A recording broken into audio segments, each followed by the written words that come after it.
పొట్టిపాలెం కాలేజీపై అసెంబ్లీలో ప్రస్తావించారు rural MLA Kotamreddy Sridhar Reddy. నిత్యం వేలాది వాహనాలు వెళ్లే ఈ మార్గంలో బ్రిడ్జి నిర్మించాలని విజ్ఞప్తి చేశారు. కాలేజీల వద్ద బ్రిడ్జి లేకపోవడంతో ప్రమాదాలు జరుగుతున్నాయని అసెంబ్లీలో వివరించారు ఎమ్మెల్యే కోటమిరెడ్డి శ్రీధర్ రెడ్డి. కేవలం 7 కోట్ల నిధులు మంజూరు చేస్తే నెల్లూరు జిల్లా ప్రజలకు ఎంత మేలు చేకూరుతుందని రాష్ట్ర ప్రభుత్వానికి విజ్ఞప్తి చేశారు ఎమ్మెల్యే కోటమిరెడ్డి.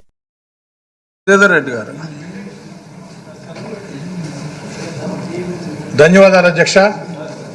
నెల్లూరు రూరల్ నియోజకవర్గం పొట్టేపాలెం కలుజు, ములుముడి కలుజు, ఈ 2 కలుజుల మీద బ్రిడ్జిలు లేక ప్రతిరోజు యాక్షన్ జరుగుతున్నాయి. పేరుకి పొట్టేపాలెం కలుజు నెల్లూరు రూరల్ నియోజకవర్గంలో ఉంది.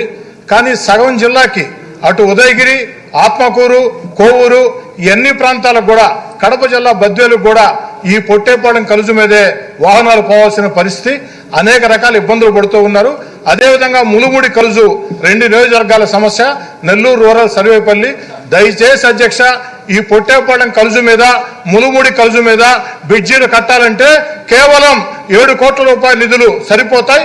దయచేసి మీ ద్వారా ప్రభుత్వాన్ని కోరుతూ ఉన్న సగం నెల్లూరు జిల్లా సమస్య, ఆ దారి గుండా వెళ్లే సమస్య, పవిత్ర పుణ్యక్షేత్రాలు, దర్గాలు ఉన్నటువంటి ప్రాంతం, ప్రతిరోజు కూడా యాక్సిడెంట్ జరుగుతూ ఉన్నాయి.